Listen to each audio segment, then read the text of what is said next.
Bienvenue dans ce 106e épisode dans lequel nous allons voir ensemble comment est-ce que la loi de l'équilibre peut nous permettre de faire notre deuil de manière beaucoup plus saine, de manière beaucoup plus équilibrée et de manière beaucoup plus rapide que celle que nous propose la psychologie habituelle, classique, moderne. Dans la semaine qui a précédé l'enregistrement de ce podcast, j'ai appris le décès de 3 personnes de mon entourage.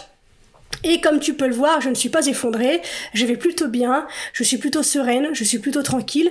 Ça n'a pas empêché le chagrin à l'annonce de ces événements-là, et pourtant, voilà, je peux continuer ma vie avec cet événement présent dans ma vie, de façon à ce que ça ne m'empêche pas de continuer à vivre normalement au quotidien sans que ces 3 événements viennent perturber en fait le bon déroulement de mon quotidien. Et donc c'est ça que j'ai envie de te partager aujourd'hui, puisque il y a vraiment une possibilité, par cette loi de l'équilibre dont je te parle sans arrêt, de parvenir à une paix intérieure, à un amour incroyablement grand pour l'événement, pour la personne qui est partie, pour toi, pour la relation qui a été la nôtre, la vôtre. Et voilà, c'est vraiment ce que j'ai envie de partager avec toi. Et puis si tu écoutes l'épisode jusqu'à la fin, eh bien, je te partagerai un exercice très simple en 3 étapes que tu peux faire tout seul de ton côté pour te permettre toi aussi de transcender le manque d'une personne qui a disparu dans ta vie, que ce soit il y a 10 ans, que ce soit il y a 5 ans, que ce soit hier. Tu pourras toi aussi trouver cette paix ineffable et instantanée pour te libérer. Donc écoute, si ça te parle, c'est parti mon kiki. Bienvenue dans Bien avec soi, le podcast créé pour te permettre de faire la lumière sur tes zones d'ombre et donc de connaître, accepter et embrasser qui tu es dans ton entièreté. Ce voyage en toi que je te propose est la promesse de vivre une plénitude émotionnelle ineffable et la liberté absolue d'être qui tu es. Pour cela, je te parle de développement personnel, de coaching, de philosophie, de spiritualité, de résilience, de mindset et aussi de mes apprentissages. Je suis Marie Perron, coach spécialisée dans le shadow work. Je suis absolument ravie de partager cette aventure avec toi. Alors pour celles et ceux qui entendraient parler de ça pour la première fois, qui me découvriraient au travers de cet épisode, tout d'abord, bienvenue, merci d'être ici. Qu'est-ce que la loi de l'équilibre ? Très globalement, ça dit simplement que Mère Nature maintient le monde en parfait équilibre. À chaque instant, à chaque seconde. Et cet équilibre, à aucun moment, nous n'avons le pouvoir de le perturber. Et donc, dans cet équilibre, la mort fait partie de la balance. La mort est une partie naturellement récurrente du cycle de la vie. Il n'y a pas de vie sans mort, il n'y a pas de mort sans vie. Et plus la mort est grande, plus la vie l'est aussi. La première loi de la thermodynamique, c'est celle sur laquelle on va s'appuyer plus particulièrement aujourd'hui, établit que lors de toute transformation, il y a conservation de l'énergie, et elle stipule que l'énergie et la matière ne sont ni créées ni détruites, elles changent simplement de forme. C'est la raison pour laquelle on l'appelle également la loi de conservation, et cela signifie en gros pour nous aujourd'hui que rien dans la vie n'est jamais perdu ou gagné. C'est le fameux, en fait, je pense que tu l'as déjà entendu, rien ne se perd, rien ne se crée, tout se transforme. C'est ça en fait.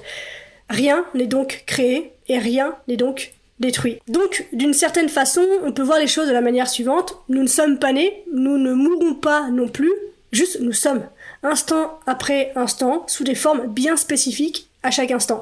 Et nous nous manifestons, toi et moi, sous de nombreuses formes différentes tout au long de notre existence. Et donc, encore une fois, rien n'est gagné ou perdu. Et il s'agit là d'un tout nouveau paradigme qui, si nous l'intégrons, peut réellement bouleverser le monde et modifier notre façon de penser, puisque la plupart des gens pensent qu'ils peuvent avoir du chagrin sans joie, ou de la joie sans chagrin. Ils pensent en fait qu'ils peuvent gagner ou perdre des choses. Mais les mêmes principes de catastrophe menant à une nouvelle vie s'appliquent aussi bien au niveau personnel qu'au niveau mondial. Nous vivons dans un état entièrement quantique, et nous vivons dans un état entièrement quantique, équilibré. Il n'y a donc pas de perte possible. Il y a quelques jours, j'ai accompagné une cliente sur le sujet. Elle traînait depuis quelques mois maintenant le décès de son frère, qui était très pesant pour elle. Et donc, elle a accepté que je l'accompagne selon mes principes, selon les protocoles que j'ai établis autour de la loi de l'équilibre. Et donc, ce que je lui ai proposé de faire dans un premier temps, c'est d'énumérer tout ce qu'elle sentait avoir perdu depuis le départ de son frère. Qu'est-ce qu'il représentait à ses yeux, qui n'était plus a priori depuis son départ. Et donc, elle a pris le temps d'énumérer tout ce qui lui manquait chez lui. Donc, il y avait par exemple un sentiment d'amitié qu'ils avaient réussi à conserver, à nourrir ensemble. Il y avait la faculté qu'il avait de prendre soin d'elle. Il y avait ses yeux noisettes avec une couleur très particulière, son sourire, ses cheveux bruns, ses blagues pourries, sa capacité qu'il avait aussi de la mettre au défi dans la vie, de la challenger un petit peu. Quelques souvenirs aussi autour de jeux auxquels ils avaient pu jouer ensemble. Et donc, elle a trouvé comme ça une trentaine de traits qui a priori lui manquaient depuis le départ de son frère. Et on s'est arrêté au moment où plus rien ne lui venait à l'esprit.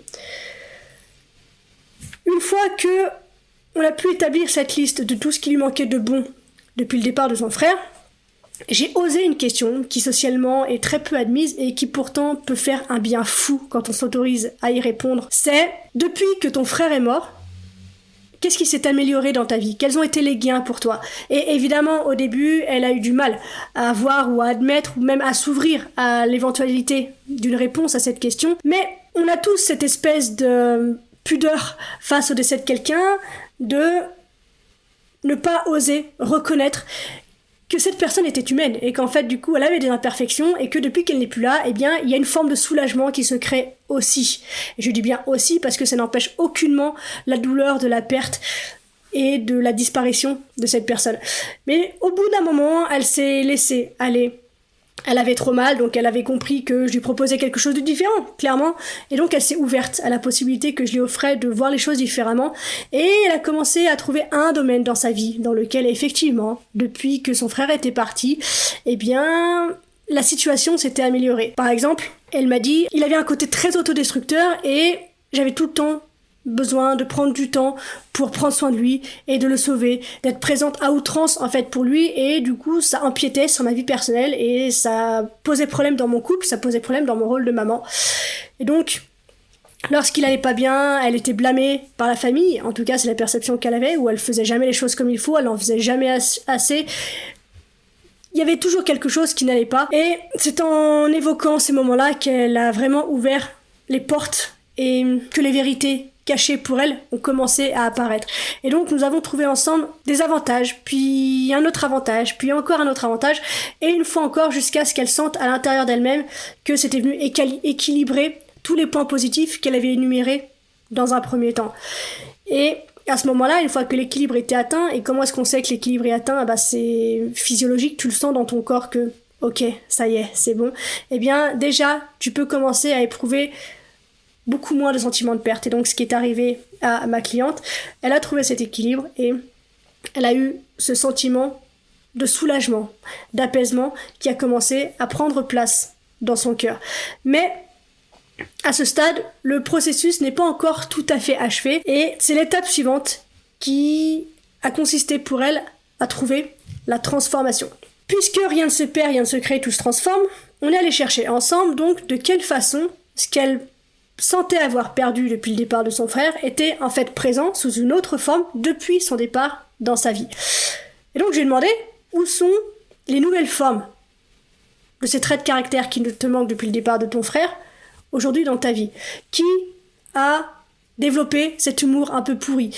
Qui a cet esprit, cet état de réflexion face à la vie? Qui a cette capacité à te challenger dans l'adversité? Elle a commencé par me dire effectivement, depuis que mon frère est parti, mon père a développé cet humour un peu pourri. J'ai un meilleur ami aussi qui est revenu dans ma vie, ça faisait longtemps qu'on s'était pas parlé, et lui a cette capacité à me challenger et à me soutenir en même temps. Et depuis la mort de mon frère, j'ai également rencontré la personne qui partage ma vie, et c'est vrai que elle complète en fait ces traits qui me manquent depuis le départ de mon frère. Donc ensemble on a reparcouru la liste des traits de caractère qu'elle avait évoqués dans un premier temps, et je lui ai demandé où sont toutes ces choses maintenant dans ta vie? Qui a les yeux noisettes? Qui a les cheveux bruns qui volent au vent? Qui a un humour pourri? Qui aime te défier? Qui aime jouer avec toi? Et elle a eu en fait cet arrêt sur image, ce bug, en me disant mais c'est mon chéri en fait. Il est arrivé dans ma vie quelques jours après le départ de mon frère, et il incarne tous ces traits qui me manquaient depuis le départ de mon frère. Et donc elle était arrivée à un point où elle a réalisé que chacun de ces traits se manifestait sous une nouvelle forme. Au moment en fait où son frère est décédé, ils sont arrivés d'une autre façon dans sa vie. Et lorsqu'elle a réalisé qu'il y en avait autant chez la personne qu'elle aimait, en fait elle s'est mise à pleurer. De joie, d'amour, de gratitude, de tranquillité, de soulagement aussi. Elle a senti la présence de son frère dans la pièce. Il était présent avec nous sous toutes ces formes qu'elle avait évoquées, qui sont nouvelles et qu'elle avait appris à voir. Et donc, à ce moment-là, je lui ai demandé de fermer les yeux et d'imaginer, de parler à son frère. Et elle a commencé à raconter à son frère tout ce qu'elle n'avait pas pu lui dire avant sa mort. Et pendant qu'elle parlait, elle est revenue à une action antérieure pour laquelle elle ressentait une forme de culpabilité. Et donc à ce moment-là, je lui ai demandé en quoi cette action pour laquelle tu te sens coupable a-t-elle été un bénéfice ? A-t-elle apporté des bénéfices à ton frère ? Puisque je lui ai expliqué que selon la loi de l'équilibre, tout avait autant d'avantages que d'inconvénients, donc puisqu'elle culpabilisait, elle envoyait les inconvénients, et je lui ai demandé d'aller en chercher les avantages. Et donc, je lui ai demandé d'identifier de quelle façon, en fait, son action a rendu service à son frère. Et après avoir regardé dans le vide, pendant un moment, à réfléchir, elle a commencé à voir certains avantages. Et au fur et à mesure qu'elle énumérait les avantages qu'elle voyait générés par cette action pour laquelle elle culpabilisait auparavant, petit à petit, elle n'eut plus le besoin, ou l'impression en tout cas, de devoir s'excuser pour cet acte, et a pu lâcher également cette charge qui pesait dans la question du deuil du départ de son frère. Et en fait, à partir de ce moment-là, elle a complètement ouvert son cœur à l'amour, et son chagrin était terminé. En 3 heures, on a réussi à lui permettre de faire son deuil, d'apaiser son chagrin qu'elle traînait depuis des mois. Et donc finalement, ce que nous apprend la loi de l'équilibre, et c'est l'exemple que je te donne, c'est que le deuil, le chagrin et le remords, ce ne sont que des formes d'amour et de gratitude qui sont encore non communiquées. Les gens ressentent de la tristesse non pas parce que quelqu'un est mort, mais parce qu'ils n'ont pas exprimé leur amour lorsqu'ils en avaient l'occasion. Et cette femme, cette cliente, avait pleuré et pleuré, non pas de chagrin dans cet échange avec moi, mais d'amour.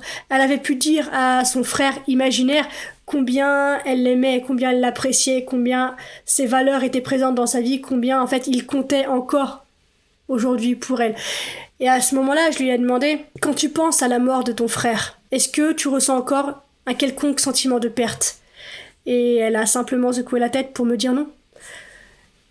Je lui ai ensuite demandé, où est-ce que tu sens ton frère maintenant ? Elle me dit, je le sens ici, dans mon cœur.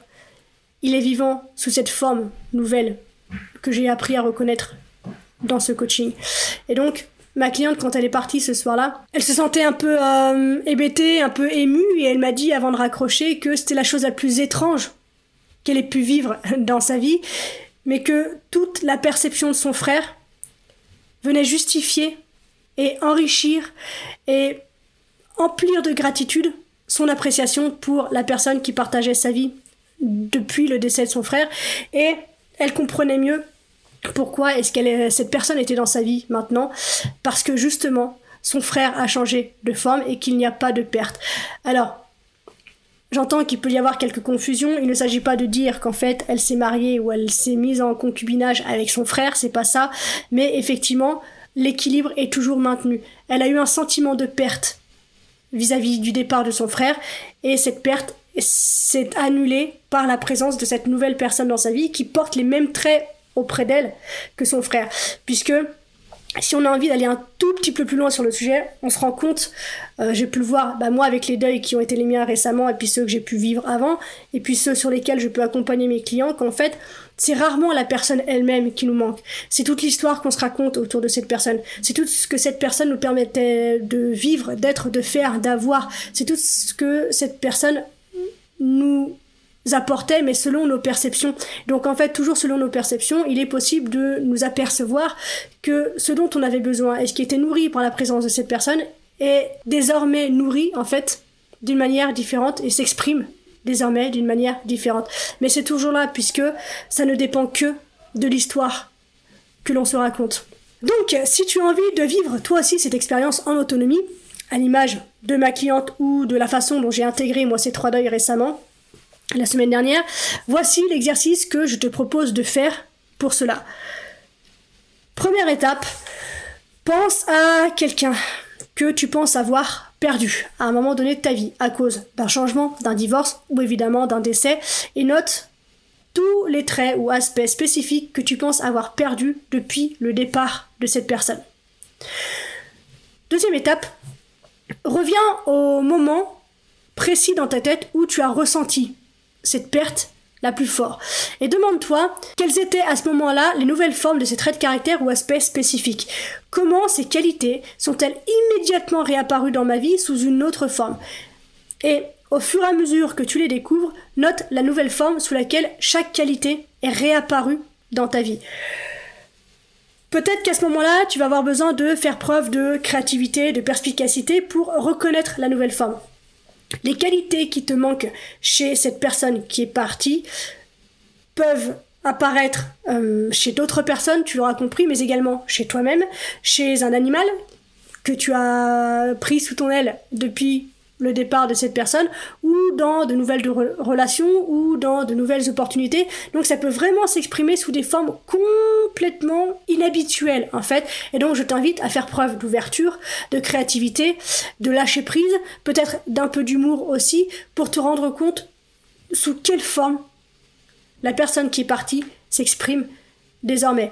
Et si tu as ce blocage, ne t'arrête pas au « mais c'est pas possible » puisque je ne connais personne qui a fait ce protocole qui n'a pas fini par trouver la paix. C'est une loi physique, c'est une loi du coup qui est inaliénable et donc c'est une certitude que les traits de caractère que tu penses avoir perdus depuis le départ de cette personne qui te manque aujourd'hui s'expriment sous une autre forme. C'est une certitude. Donc aie confiance en ça, aie confiance en le processus et pousse-toi un petit peu à avancer dans cet exercice pour trouver ta libération. Donc, tout ça pour dire que tu peux même peut-être aller chercher ces traits manquants a priori dans la réalité virtuelle de ta mémoire, ton imaginaire et tes rêves. Ça peut vraiment s'exprimer sous des formes mais complètement what the fuck peut-être, mais qui pour autant existent. Et ce qui est important, et c'est la troisième étape, c'est qu'il ne s'agit pas de savoir si ces nouvelles formes existent, il s'agit simplement de savoir où elles existent, parce qu'elles existent. Et peu importe à quel point ça peut te paraître, mais complètement, qu'est-ce que c'est que ce délire? Si ces formes te parlent et te permettent de retrouver cette personne, elles sont justes. On s'en fout de ce que ça dit ou de ce dont ça a l'air, tant que ça te fait revivre la présence de ce trait de caractère important pour toi, on est ok.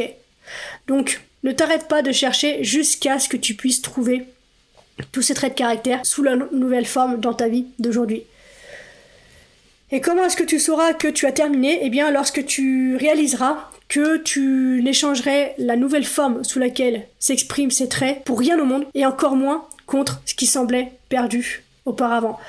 Lorsque tu verras les bénédictions, tu vivras un moment de silence, de paix, de tranquillité, de plénitude, de gratitude, et peut-être même que tu auras des larmes justement, mais cette fois-ci plus de chagrin ou de tristesse, mais de gratitude et d'inspiration. Donc voilà, c'est aussi simple que cela. Qu'est-ce que tu penses avoir perdu? Sous quelle forme ce que tu penses avoir perdu s'exprime depuis le départ de cette personne? Et ouvre-toi à la réalité de ce fait-là. Il ne s'agit pas de savoir si les formes existent, il s'agit de savoir où elles existent. Donc creuse dans tous les domaines, dans tous les centres d'intérêt qui sont les tiens. C'est aussi simple que ça. Donc voilà, quoi qu'il en soit, le but aujourd'hui c'était de te partager un nouveau point de vue, un nouveau regard sur le deuil, sur la façon de faire son deuil, puisque le paradigme établi couramment dans la psychologie aujourd'hui dit que la durée normale du processus de deuil est de 2 à 5 ans en général. Et à force de pratique, comme je l'ai dit tout à l'heure, que ce soit chez moi ou chez mes clients ou chez les personnes de mon entourage, eh bien j'en suis vraiment venue à ne plus être d'accord du tout avec ce système de croyance, puisque selon moi, et selon l'expérience que je t'ai partagée de ma cliente tout à l'heure, eh bien il est possible de dissoudre complètement le chagrin en 2 à 5 heures, et ce, simplement grâce au pouvoir de l'amour. Je crois sincèrement que la vie est beaucoup trop précieuse pour être dépensée bêtement en illusion de perte et de mort, donc ne tombe pas dans l'illusion de ce que certains appellent la compassion en soutenant chez l'autre le mythe de la perte. Si tu as envie d'aider une personne de ton entourage à transcender cette épreuve, prends suffisamment soin d'elle pour trouver l'équilibre et les aider à avoir une communion d'esprit avec leurs proches. Et ce faisant, tu les illumineras. Donc voilà, on arrive déjà à la fin de cet épisode. Merci de l'avoir écouté jusqu'au bout, j'espère qu'il t'a plu. Si c'est le cas, n'hésite pas à me le faire savoir en mettant un petit pouce bleu, une jolie note sur la plateforme d'écoute de ton choix et un petit commentaire, c'est toujours très intéressant de te lire. Et c'est le meilleur moyen dont tu disposes pour m'aider à mettre en avant mon contenu, à m'encourager à continuer sur cette voie et à rendre disponible à un plus grand nombre de personnes les éléments que je peux partager ici avec toi. Voilà. Merci infiniment pour ta contribution. On se retrouve très vite dans un nouvel épisode. D'ici là, bien sûr, prends soin de toi, sois reconnaissant envers la vie et surtout n'oublie jamais que tu es la personne la plus importante de ta vie et que de ce fait, tu mérites ce qu'il y a de meilleur. Je nous aime. À la revoyure.